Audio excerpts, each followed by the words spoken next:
जय भीम. संदर्भ आहे 1935चा.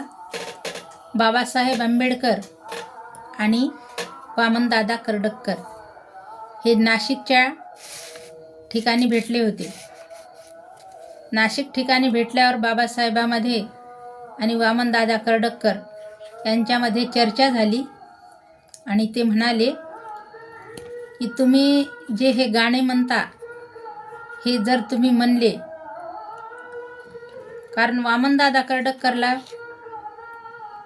फिल्मी इंडस्ट्रीमध्ये गाणे म्हणण्यासाठी ऑफर आली होती. तर ते बाबासाहेब म्हणाले, जर तुम्ही एवढे चांगले गायक आहात तर तुम्ही आपल्या समाजासाठी खूप काही करू शकता, माझ्यापेक्षाही जास्त करू शकता आणि लोकांना सांगू शकता.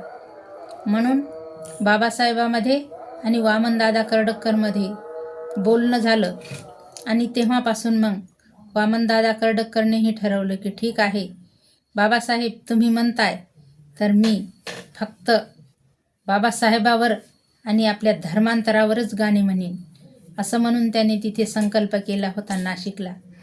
आणि त्याच्यानंतर मग त्यांनी एक गीत म्हणलं होतं, म्हणजे बरेच गीतं म्हणले अगोदर, पण एका गीताचा प्रसंग आहे नागपूरच्या ठिकाणचा. तो आहे नाग नदीच्या काठी. ते खूप गीत गाजलेलं आहे आणि सर्व महिलांना माहीत आहे ते गीत आणि पुरुषांना माहीत आहे. नागपूरला नाग नदीही आहे आणि तिथे नागराजांनी राज्य पण केलेलं आहे. ते थोडंसं गाणं एक कडवं मी म्हणून दाखवते तुम्हाला. ते असं आहे, चला चला ग सोनं लुटूया हो, चला चला ग सोनं लुटूया, जाऊ भल्याच पहाटी होत्या नाग नदीच्या काठी होत्या, नाग नदीच्या काठी.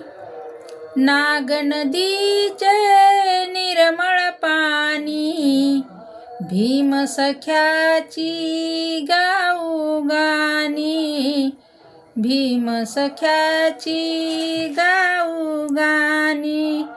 चला चला ग सोनं लुटाया